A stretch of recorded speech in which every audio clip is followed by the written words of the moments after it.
Former Illinois Governor Rod Blagojevich reacted to President Trump's commutation of his 14-year federal prison sentence, going after the prosecutors in his case and claiming they are the same people who are trying to undermine the current commander-in-chief.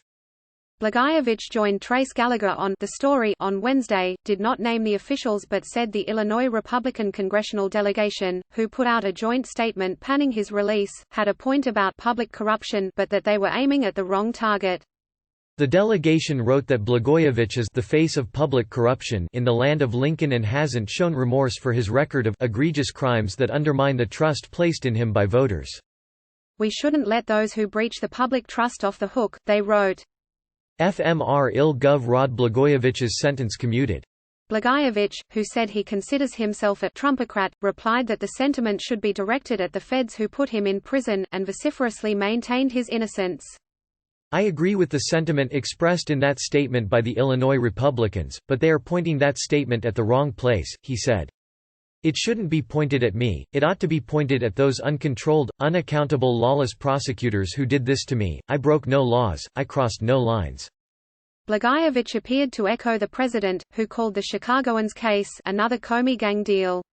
U.S. Attorney Patrick J. Fitzgerald was the lead prosecutor in Blagojevich's case, and former FBI Director Jim Comey hired Fitzgerald as his personal attorney after the president fired him.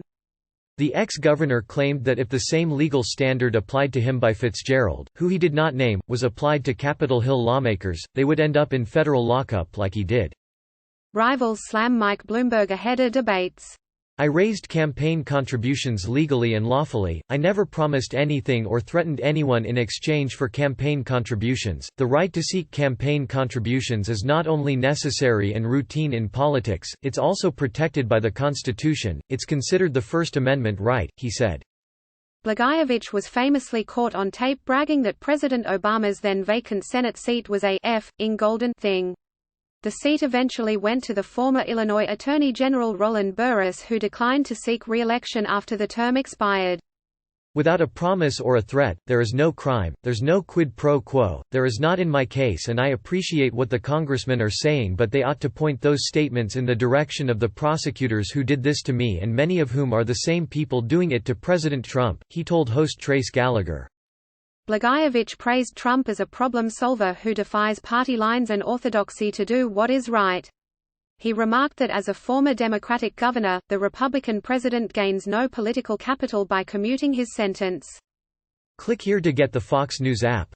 Responding to other critics, including Chicago's Democratic Mayor Lori Lightfoot, he said that the true way he could have let down Illinoisans was if he gave in to those prosecuting him and copped a plea deal in exchange for admitting any guilt. If I allowed these guys who are shakedown artists to make me give in to a light sentence that they were floating in exchange to pleading guilty to something that I knew and they knew weren't crimes, then I would have let the people of Illinois down because they didn't hire me to do that, they hired me as a governor to fight for the Constitution and the rule of law, he said. He continued, some of these same people tried to do at the major league level to a Republican president what they were able to successfully do to a Democratic governor, and they are threatening to take away from all of us our rights to choose our own leaders through free and fair elections. Blagojevich slammed federal prosecutors for being covered with sovereign immunity and having no direct accountability to the American people.